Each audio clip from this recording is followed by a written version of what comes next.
माननीय उपसभापति महोदय, इस विधेयक पर अपनी आपत्तियां और अपनी आलोचना माननीय मंत्री जी के समक्ष रखूंगा। बिल के मसौदे पे बिंदुवार आऊंगा, लेकिन उससे पहले मैं चंद बातें रखना चाहता हूं। वो ये है माननीय वाइस चेयरमैन साहब, क्योंकि किसी भी आर्टिकल को जब हम पढ़ते हैं संविधान की इस किताब में कि 14 क्या कहता है, 25 क्या कहता है, 26 क्या कहता है, उसकी इबारत पढ़ने से पूर्व कॉन्स्टिट्यूएंट असेंबली की डिबेट को देखना चाहिए कि उस आर्टिकल के बनने में किस तरह के विचार आए थे। संभवतः माननीय मंत्री जी अगर आर्टिकल 26 ए बी सी की पूरी प्रस्तावना को, उस डिबेट को पढ़ते तो शायद उनका काम एक नॉन स्टैट्यूटरी बॉडी से भी चल जाता, बशर्ते इसके कि इस तरह की चीजें लाएं। आज के आपके समक्ष जब बोल रहा हूं, मेरे पार्टी के राष्ट्रीय अध्यक्ष एम्स में इलाजरत हैं, लेकिन वो गौर से देख रहे होंगे। कल उनके एक वीडियो को कट करके खूब चलाया गया। सर, पूरा संवाद तो देखिए, और अगर उन्हीं को चलाना है तो उनकी तो न्याय, सामाजिक सौहार्द के बारे में इसी पार्लियामेंट में बहुत सारी स्पीचेज हैं, उसको सुना जाए। बहरहाल सर, मैं क्यों कह रहा था आर्टिकल के बनने की बात, होता यूं है सर, यूनिफॉर्म सिविल कोड पे बहुत चर्चा हुई, आर्टिकल 44, लेकिन कहा कि देश का माहौल तकसीम के बाद, पार्टीशन के बाद, बंटवारे के बाद ट्रस्ट डेफिसिट था समुदायों के बीच में, तो उसको सेल्व किया गया, डायरेक्टिव प्रिंसिपल्स में रख दिया गया। जैसे संपत्ति के बंटवारे की बात, आय के असमान वितरण की बात भी डायरेक्टिव प्रिंसिपल्स में आई, 38(2) एंड 39 क्लॉज सी। मैं जानता हूं आज दोनों ही पक्ष आए हैं तैयारियों के साथ, हम गर्दनों के साथ हैं, वो आरियों के साथ। मैं आपके माध्यम से माननीय वाइस चेयरमैन साहब, कोई बात तलखी में नहीं बोलूंगा। किसी को आरी लेकर सदन में प्रवेश करने की अनुमति नहीं है। बिल्कुल सर, आप जिंदाबाद रहें। सर एक चीज, देश का माहौल, और ये मैं गंभीरता, गर्दन लेकर आ सकते हैं जी, आरी लेकर नहीं आ सकते। सर, देश का माहौल कैसा है इस पे एक नजर डाला जाए। गाहे बगाहे इकोनॉमिक बाइकॉट की बात होती है, गाहे बगाहे किसी पुरानी मस्जिद के नीचे कुछ चीजें ढूंढी जाती, गाहे बगाहे प्लेसेस ऑफ वर्शिप एक्ट पे सवाल उठता है। सर, इस तरह के माहौल में आपके बिल का कंटेंट और आपके बिल का इंटेंट दोनों सवालिया निशान खड़े करता है। ये महत्वपूर्ण है। चिंता इस बात की नहीं है, अभी चुन के आए हैं, हम भी चुन के आए हैं, लेकिन चुन के आने के बाद बहुमत, विजडम की गारंटी नहीं होता है। आप लोग अक्सर ये सोचते हैं कि बहुत बड़ी बहुमत है तो सारा विजडम आप ही के पास है। सर, माननीय सभापति महोदय, खान पान, वस्त्र, आभूषण, भाषा, इबादत, इतनी तकरार, उसमें क्या होता है ना, एक समुदाय को लग रहा है। सर, मैं आपके माध्यम से एक चीज कहना चाहता था। मेरी भतीजी ने मुझसे, मुंबई अभी गया था, पूछा काका मार्जिन क्या होता है, तो मैंने उसको बताया कि बचपने से हम लोगों को कॉपी में मार्जिन छोड़ने के लिए बताया जाता है, हाशिया।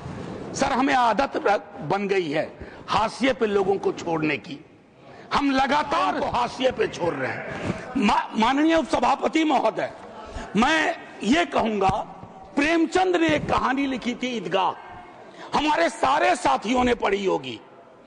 ईदगाह में हामिद ने अपनी दादी अमीना के लिए चिमटा खरीदा। क्या हम में से कोई बता सकता है कि दुकानदार हरेंदर था या सोहाबुद्दीन था? कोई नहीं बता सकता। लेकिन आज क्या चल रहा है, हामिद खरीदेगा तो वही खरीदेगा, हरेंदर खरीदेगा तो वो हरखू के पास जाएगा। सर, ये चीजें, मतलब मैं तो ये कहूंगा कि कुछ चीजें एक दूसरे से ऐसे वाबस्ता होती हैं कि उन्हें अलग अलग देखने को जी नहीं चाहता, उन्हें अलग अलग। Please request you don't disturb him.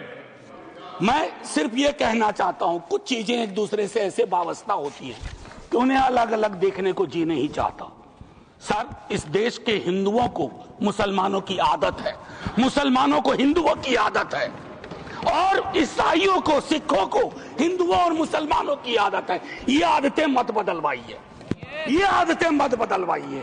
Sir, एक लखनऊ के मशहूर शायर थे, आजादी के बाद पाकिस्तान चले गए, फिर नेहरू से दोस्ती थी, वापस आए तो लोगों ने पूछा क्यों आ गए? बोला यार बहुत मुसलमान थे यहाँ, लखनऊ का हूं, मिला जुला देखने की आदत थी। ये मैं बता रहा हूं सर कि ये चीजें महत्वपूर्ण है। आज सुबह से कई बार लाइटर वैन में कहा गया सौगात और तोहफा। माननीय उपसभापति महोदय, लोकतंत्र में सौगात और तोहफा नहीं हुआ करता। हम राजतंत्र में नहीं हैं, लोकतंत्र में एक एक पाई स्टेट एक्सचेकर की है, और एक एक पाई पे एक एक नागरिक का हक है, और उस नागरिक का भी है जो हाशिए पे है, और उस नागरिक का भी है जिसने जानवरों को बंद करके एक प्राइवेट जू खोल लिया। ये हमें समझना होगा। उपसभापति महोदय, कल मैं माननीय गृह मंत्री जी को सुन रहा था।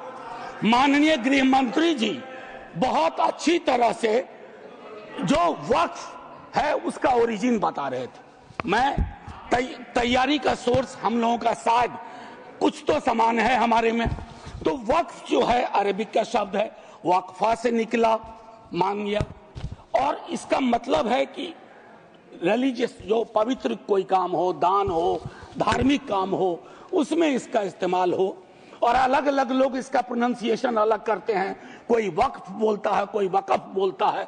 ये अलग अलग धाराएं हैं इस देश की। काबा की मस्जिद जो 622 में बनी, प्रॉफिट मोहम्मद के time, peace be upon him, वो पहली इस्लामिक वक्फ थी।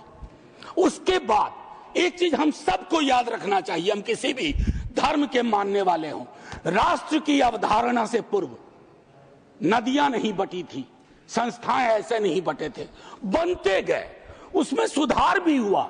आप पहली बार सुधार नहीं कर रहे हैं, इसमें सुधार आगे भी होगा।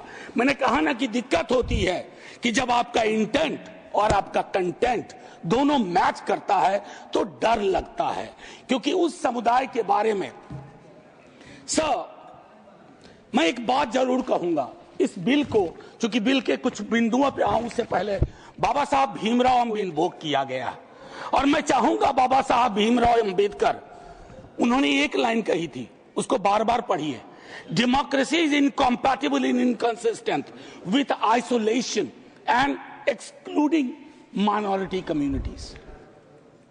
You have to look at honourable minister from the angle of isolation and exclusion, और ये दोनों चीजें बहुतायत में हैं और अलग अलग जगहों पे हैं। सर, जमीन के साथ किसी व्यक्ति और किसी कौम का क्या रिश्ता होता है, इसको भी समझने की जरूरत है। सच कहूं तो कई बार एहसास ये भी होता है कि with this bill, is it a legal cover for bulldozer? That scares me as a citizen of this country. कमाल की बात है, मुसलमान शहरों में रहे, घेट्टो, गांव में गया घुसपैठिया, और उनकी संस्थाएं, उनके बारे में जिक्र हो, कहा कि उसमें तो ओपेक नहीं है, सस्पेक्ट है। कॉन्स्पिरेसी के टोन में बात होती है, कॉन्स्पिरेसी के टोन में। सर, ये उचित नहीं है। ठीक है कि सदस्य कहते हैं राधा मोहन जी कि 20 करोड़ मुसलमान। सर, अगर एक घर में एक सदस्य मुसलमान है, क्या आप उसको एलिनेट होने दीजिएगा या उसको जोड़ के रखिएगा? उसकी शिकायतों को और उनसे जो शिकायतें हैं वो कैसे दूर होंगी? बैठ करके दूर होंगी। किसी को डॉग विसिल पॉलिटिक्स का उपकरण बना करके अगर आप अलग करना चाहोगे तो वो उचित नहीं है। मैं माननीय उपसभापति महोदय, आपने कहा, मेरे कई सदस्यों ने कहा, नॉन मुस्लिम्स को, मैं तो बड़ा तारीफ करूंगा, खड़ा हो जाऊंगा पक्ष में, अगर इतना सेक्युलर मिजाज इस देश का कर दीजिए कि हर धर्म के संस्थाओं में दूसरे धर्म के लोग हो। इस्लामिक कम्युनिटी में डालिए तो हिंदू में डालिए, सिखों में डालिए, क्रिश्चियंस में डालिए, तब न बात होगी। या सिर्फ तय कर लिया कि सारे प्रयोग या सारा संयोग मुसलमानों को लेकर के होगा, ये उचित नहीं है। माननीय उपसभापति महोदय, इसमें क्या है, मैं दूसरी चीज कहूंगा कि संपत्ति वक्फ की है अतिक्रमण के पंजीकरण के संदर्भ में। मेरे संजय जी कह चुके हैं, आपकी खुद की एफिडेविट है कि कितना डिजिटलाइज हो गया है, कितना इंक्रोचमेंट हुआ। एक छोटी सी बात कहूंगा कि एक बहुत बेहतर चीज आपने कही थी और मैंने नोट किया था सर, एक कायदे से, सॉरी, नहीं ढूंढने में जो समय लगेगा, नहीं सर, नहीं मिल गया सर, वो एक्चुअली सर, एक मिनट सुनो सही सर, सुनो, ढूंढने में जो समय लगेगा उतना अतिरिक्त समय आपको मिलेगा। Thank you sir. इन्होंने कहा, अब देखिए कि 30 बरस में, प्लीज जयराम जी, 30 बरस में सिर्फ 8, सर मैं इस बोनहोमी को तो धन्यवाद कहता हूं, लेकिन इससे मुझ जैसे सदस्य को थोड़ी दिक्कत होती है अपनी बात रखने में। बाकी अपने प्यार के लिए बहुत जगह है इजहार के लिए। मैं सिर्फ ये कह रहा हूं 30 बरस में सिर्फ 8 केसेस आए। क्या कर रहे हैं हम सर? अब वक्फ बाय यूजर, ये बहुत इंटरेस्टिंग चीज है। किसी भी समुदाय की एक स्मृति होती है। माननीय सभापति महोदय, आप मुझे देखिए, मैं भी आप ही को देखूंगा। किसी भी समुदाय की एक स्मृति होती है। कोई मस्जिद कब से यूज में है, कागजात ढूंढोगे। मैं अभी अपने बिहार का अनुभव बताता हूं। हम बहुत छोटी जोत के किसान परिवार से आते थे दादा के टाइम से। सर अभी वहां सर्वे हो रहा है, कागज हमें अपने घर में नहीं मिल रहा है सर। ये और सर्वे ही बंद कर दिया बिहार की सरकार ने। तो मैं ये कह रहा हूं कि पूरे समुदाय को कटघरे में खड़ा करने के लिए आप यूं ही एक आम अदना मुसलमान शहरी, अदरवाइज वो परेशान है। पुरानी संपत्ति है, लैक ऑफ टेक्निकल एक्सपर्टीज नहीं है, कहां से लाए, सब विवाद में आ जाएंगे। लिटिगेशन का एक पहाड़ खड़ा हो जाएगा हमारे समक्ष। और हां, आप डीएम को बहुत काम पकड़ाते हो। बेचारा डीएम लोकल लेवल पे हम कहते हैं ट्रैक्टर बन के रह गया है। जितनी आपकी योजनाएं हैं, जयंत भाई की विभाग की योजनाएं हो, डीएम नोडल ऑफिसर, और हम ये मान के भी चलते हैं कि डीएम है तो ज्ञान का सारा भंडार उसके पास है। डीएम को एक एक महकमे की मीटिंग का टाइम नहीं मिलता है। क्या क्या करेगा डीएम? मैं आपके माध्यम से माननीय सभापति महोदय, वीकर सेक्शंस की बड़ी चर्चा इसमें की गई है। कम से कम पसमानदा, अपने हिंदू समाज में भी पसमानदा बहुत बड़े। जब आप लोगों के पास आग्रह करता हूं 0 आवर के माध्यम से या किसी उपकरण से कि साहब कास्ट सेंसस करवा दो, तो आप चुप हो जाते हैं। अभी संजय जी ने कहा कि भगवान ने अगर ये व्यवस्था नहीं बनाई ऊंच नीच की, जाति व्यवस्था की, तो भगवान के समक्ष जो इबादत का है, जो मंदिर है, वहां क्यों ये व्यवस्था बनी रहे? क्यों नहीं आरक्षण हो? क्यों नहीं हम सुनिश्चित करें कि पूजा पद्धति किसी एक जाति विशेष के हाथ में ना हो, हर कोई उसमें भागीदारी कर सके।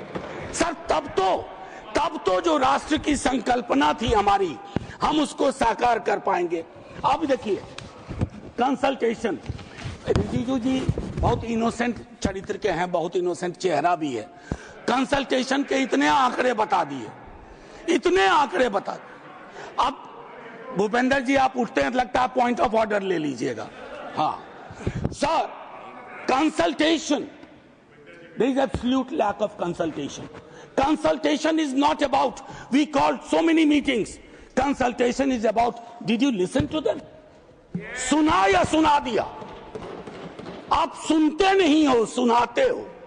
इसको संवाद नहीं कहते हैं। संवाद का मतलब होता है दोनों चीजें। और एक चीज मैं कहूंगा और वहीं खत्म करूंगा, संस्थागत गैर मौजूदगी मुस्लिम्स की आप इंश्योर कर रहे हैं। मैं आज इतिहास के इस कालखंड में हूं। माननीय लीडर ऑफ द हाउस है, हमारे साथी है यहाँ। 2 मिनट के बाद मेरी कही गई बात भी हिस्ट्री हो जाएगी, इतिहास बन जाएगा। लेकिन मैं आपसे आग्रह करता हूं मंत्री जी, डोंट हरी अप। इस देश के मुसलमान का इस मिट्टी पे कर्ज है और इस मिट्टी का मुसलमान पे कर्ज है।